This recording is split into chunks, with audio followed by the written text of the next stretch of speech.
এক মাস আগে গত 19 মে 3টি ভারতীয় সংবাদ মাধ্যমকে দেয়া ইমেল সাক্ষাৎকারে বাংলাদেশের সাবেক প্রধানমন্ত্রী শেখ হাসিনা বলেছিলেন তিনি দেশে ফিরবেন, এমনকি বিচারের মুখোমুখি হতেও রাজি আছেন। বাংলাদেশের পুলিশ সহ একাধিক গোয়েন্দা সংস্থার প্রতিবেদনে বলা হয়েছে, এই ঘোষণার পর থেকে দেশটিতে কার্যক্রম নিষিদ্ধ থাকা দল আওয়ামী লীগ ও এর অঙ্গ সংগঠনগুলোর দলীয় ও সাংগঠনিক তৎপরতা এবং শক্তি বহু গুণ বেড়েছে, আর মিছিলের সংখ্যা বেড়েছে কমপক্ষে 12 গুণ। 19 জুন একদিনেই সারা দেশের সবচেয়ে বেশি 77টি মিছিল করেছে আওয়ামী লীগ ও এর অঙ্গ সংগঠনের নেতারা। গোয়েন্দা প্রতিবেদনগুলোতে বলা হয়েছে, শুধু আওয়ামী লীগ নয়, 14 দলীয় জোটের সাথে সম্পৃক্ত অন্য দলগুলো তৎপরতা শুরু করতে পারে। উদ্বেগের বিষয় হলো, পুলিশ এখন আওয়ামী লীগের কার্যক্রমকে ঘিরে বড় রকমের সহিংসতার আশঙ্কা করছে। এমন আশঙ্কার কথা পুলিশ সদর দপ্তর থেকে সংশ্লিষ্ট ঊর্ধ্বতন কর্মকর্তাদের জরুরি নির্দেশনামূলক বার্তায় জানিয়ে দেওয়া হয়েছে। 18 জুন সে আশঙ্কার কথা জানানোর কিছুক্ষণ আগে রাজধানীতে আওয়ামী লীগের মিছিলকে কেন্দ্র করে ককটেল বিস্ফোরণের ঘটনা ঘটেছে। তবে গোয়েন্দা সংস্থাগুলোর আশঙ্কা আরো উদ্বেগজনক। সেটি হলো, বর্তমানে সক্রিয় রাজনৈতিক দলগুলোর অন্তর্কোন্দলে সহিংসতা হতে পারে, যেটির দোষ আওয়ামী লীগের উপর চাপিয়ে দেয়া হতে পারে। বিশেষ করে চট্টগ্রামের সাতকানিয়া লোহাগাড়া আসনের জামাতের এমপি শাহজাহান চৌধুরীকে লক্ষ্য করে গুলির পরিকল্পনার কথোপকথন রয়েছে এমন একটি অডিও সামাজিক যোগাযোগ মাধ্যমে ছড়িয়ে পড়ার পর গোয়েন্দাদের এই আশঙ্কার তীব্রতা আরো বাড়ছে।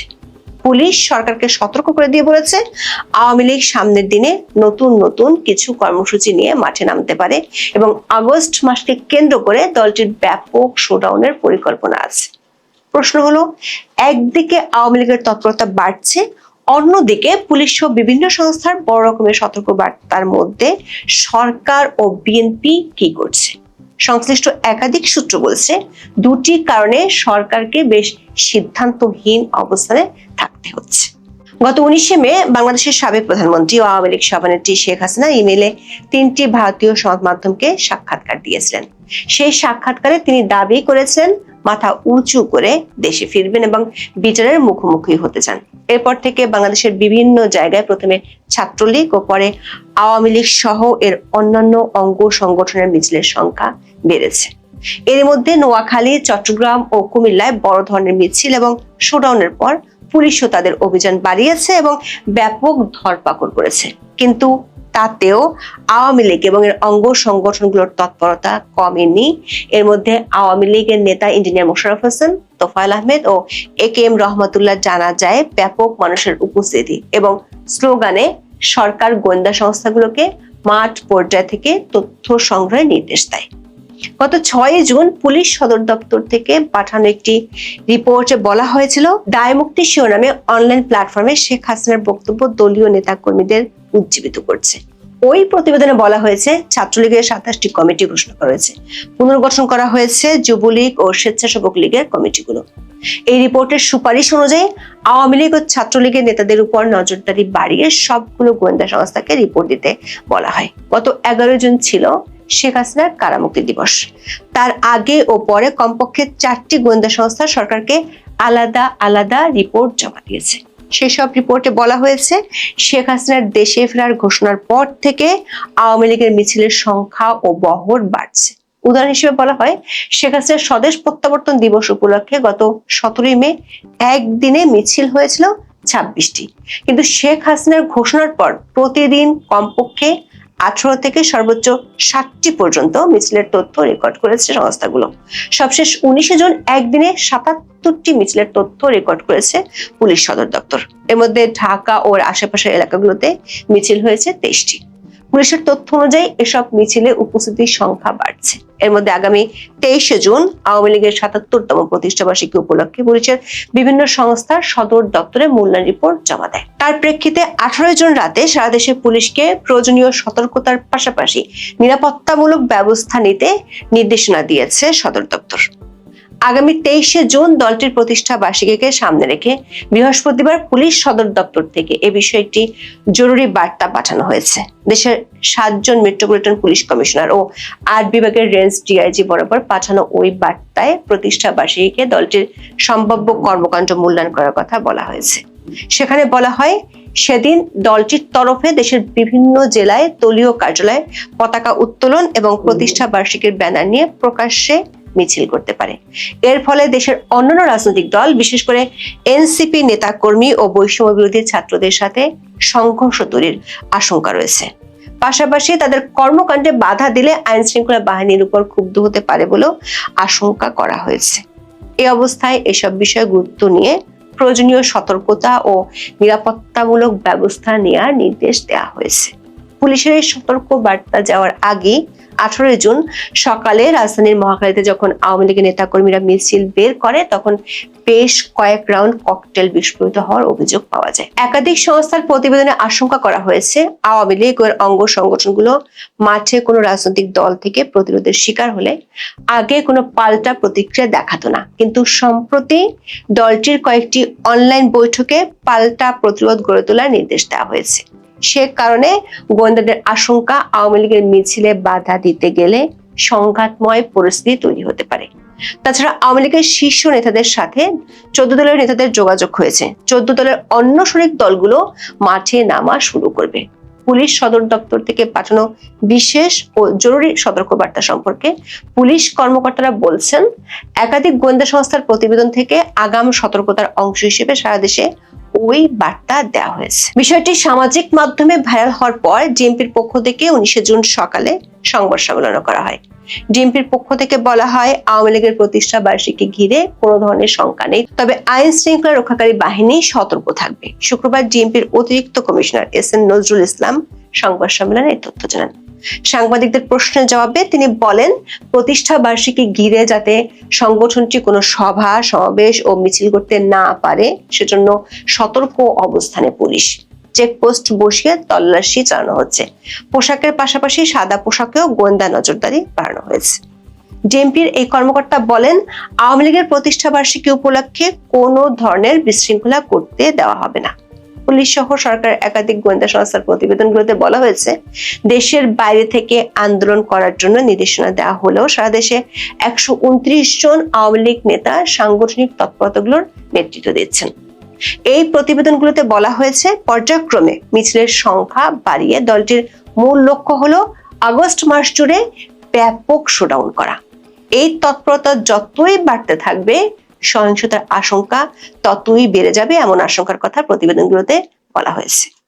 একটি প্রতিবেদনে বলা হয়েছে, নানা কারণে ক্ষুব্ধ স্থানীয় জনগণ এসব মিছিলে সহায়তা করছে।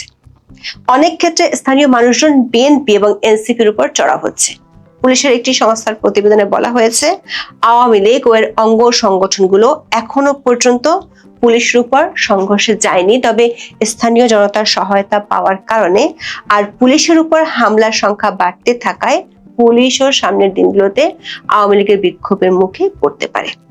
পুলিশ সদর দপ্তরের তথ্য অনুযায়ী এবছরের প্রথম 5 মাসে জানুয়ারি থেকে মে পর্যন্ত পুলিশের উপর অন্তত 268টি হামলার ঘটনা ঘটেছে। এরপর চলতি জুন মাসের মাঝামাঝিতে ঘটেছে বড় 3টি ঘটনা। একটি গোয়েন্দা সংস্থার প্রতিবেদনে উদ্বেগজনক কিছু পরিস্থিতি সামাল দিতে গোয়েন্দা তৎপরতা বাড়ানোর পরামর্শ দেওয়া হয়েছে। ওই প্রতিবেদনে আশঙ্কা করা হয়েছে, বর্তমান সরকারি ও বিরোধী দলগুলোর অভ্যন্তরীণ কোন্দল আছে। এসব কোন্দলের কারণে সহিংস ঘটনা ঘটতে পারে। চট্টগ্রামের রাউজান ও খুলনায় একাধিক খুনের ঘটনা ঘটেছে। এসব কোন্দলে সহিংসতা আরো বাড়তে পারে, যেটি বড় ধরনের রাজনৈতিক অস্থিতিশীলতা ডেকে আনতে পারে। গোয়েন্দাদের এমন আশঙ্কার মধ্যেই সামাজিক মাধ্যমে ভাইরাল হয়েছে চট্টগ্রামের সাতকানিয়া লোহাগাড়া আসনের জামাত সমর্থিত সংসদ সদস্য শাহজাহান চৌধুরীকে লক্ষ্য করে গুলির পরিকল্পনার কথোপকথন। অডিওতে তার ব্যক্তিগত সহকারী আরমান উদ্দিনের কণ্ঠ রয়েছে বলে অভিযোগ উঠেছে। অডিওতে একজন সংসদ সদস্যকে লক্ষ্য করে গুলির পরিকল্পনার বিষয় উঠে আসায় এলাকা জুড়ে কৌতূহল ও আলোচনা তৈরি হয়েছে। ফাঁস হওয়া অডিওতে 2 ব্যক্তির কথোপকথন শোনা যায়। এর মধ্যে একজন আরমান উদ্দিন বলে অনেকে দাবি করলেও অন্য ব্যক্তির পরিচয় নিশ্চিত হওয়া যায়নি। গোয়েন্দাদের আশঙ্কা, এই ধরনের ঘটনা বাড়তে পারে এবং অভ্যন্তরীণ কোন্দল লুকাতে এসব ঘটনার জন্য রাজনৈতিকভাবে আওয়ামী লীগকে দায়ী করা হতে পারে। পুলিশের আরেকটি বড় আতঙ্কের জায়গা হলো 24-এর 5ই আগস্ট জেল থেকে পলাতক 53 শীর্ষ সন্ত্রাসী ও জঙ্গি। কারা অধিদপ্তরের তথ্য মতে ওই সময় জঙ্গি, মৃত্যুদণ্ডপ্রাপ্ত, সাজাপ্রাপ্ত বিডিআর সদস্য এবং 99 জন বিশেষ বন্দী পালিয়ে গিয়েছিল, তাদের 46 জনকে ফেরত আনা সম্ভব হয়েছে। এখনো পলাতক 53 বন্দীর 6 জন জঙ্গি, 4 জন মৃত্যুদণ্ডপ্রাপ্ত বিডিআর সদস্য এবং 43 জন যাবজ্জীবন সাজাপ্রাপ্ত। গোয়েন্দাদের আশঙ্কা রাজনৈতিক সহিংসতায় এদের ব্যবহার করা হতে পারে। প্রশ্ন হলো, একদিকে আওয়ামী লীগের তৎপরতা বাড়ছে আর অন্যদিকে পুলিশ ও গোয়েন্দা সংস্থাগুলো ব্যাপক সতর্কতার কথা বলছে। এমন পরিস্থিতিতে সরকার ও সরকারি দল বিএনপি কি ভাবছে বা কি করতে যাচ্ছে? সরকার ও বিএনপি সূত্রগুলো বলছে, কার্যক্রম নিষিদ্ধ থাকা সত্ত্বেও আওয়ামী লীগের বড় ধরনের শোডাউনে সরকার আগ্রাসী হতে পারছে না। প্রথমত, পুলিশের পক্ষ থেকে বলা হয়েছে, মাঠ পর্যায়ে পুলিশের যে অবস্থা তাতে পুলিশ দিয়ে আওয়ামী লীগকে ঠেকানো সম্ভব নয়। তাছাড়া আওয়ামী লীগ মিছিলের সময় স্থানীয় লোকজনের সহায়তা পাচ্ছে। লালমনিরহাটের আদিতমারিতে পুলিশ ও জেলা প্রশাসনের উপর হামলার পর পুলিশকে মাঠে অনেক বেশি সতর্ক থাকতে বলা হয়েছে। দ্বিতীয়ত, স্থানীয় সরকার নির্বাচনকে ঘিরে বিএনপি তৃণমূল এই মুহূর্তে আওয়ামী লীগের মুখোমুখি অবস্থানে যেতে চায় না। এমনকি এটি নিয়ে বিএনপি শীর্ষ নেতারাও সিদ্ধান্তহীনতায় ভুগছেন। একদিন আগে সংসদের রুমিন ফারহানা স্থানীয় সরকার নির্বাচনে আওয়ামী লীগের নেতারা অংশ নিতে পারবেন কি না সে বিষয়ে স্থানীয় সরকার মন্ত্রী ও বিএনপি মহাসচিব মির্জা ফখরুল ইসলাম আলমগীরের কাছে জানতে চেয়েছিলেন। মির্জা ফখরুল আওয়ামী লীগের ইস্যুটাকে পাশ কাটিয়ে কবে নির্বাচন হতে পারে সে বিষয়ে উত্তর দিয়েছেন।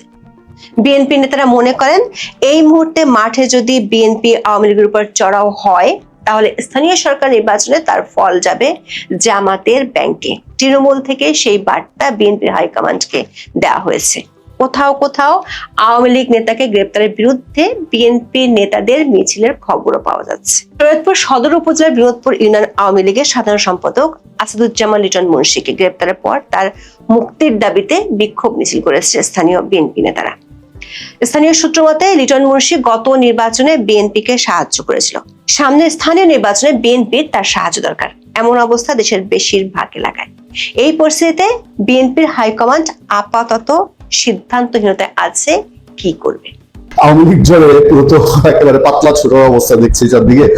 একদিকে ভয়ে কাঁপছে এনসিপি, একদিকে ভয়ে কাঁপছে জুলাই আন্দোলনের মাস্টার মাইন্ড হিসেবে পরিচিত যারা, তারা একদিকে ভয়ে কাঁপছে এতদিন যারা সমন্বয়ক নামে সারা বাংলাদেশটাকে তটস্থ করে রেখেছিল ইউনূস আমলে তারা। এবং দেখবেন যে আওয়ামী লীগের যে মিছিল এখন হয়, আওয়ামী লীগ তো নিষিদ্ধ, তাই না, মানে কার্যক্রম নিষিদ্ধ দল, সেই কার্যক্রম নিষিদ্ধ দলের যে লোকবল হয়, এই লোকবল এনসিপি যে এখন কার্যক্রমের মধ্যে আছে, এই এনসিপি সেই লোকবল জড়ো হয় না। যাক, সে আওয়ামী লীগ কি করবে না করবে ইতিমধ্যে সারা দেশে তাদের শক্তি জানান দিচ্ছে। তারা সারা দেশে মিছিল করছে, তারা রাজধানীতে মিছিল করছে, এবং সবচেয়ে তাৎপর্যপূর্ণ যেটা সেটা হলো সেসব মিছিলে আওয়ামী লীগের লোকজন আর এখন ফেস ঢেকে রাখে না, মুখ ঢেকে রাখে না, মাস্ক পরে না, হেলমেট পরে না, তারা প্রকাশ্য এসেই তাদের নিজেদের পরিচয় প্রকাশ করে মিছিল করে।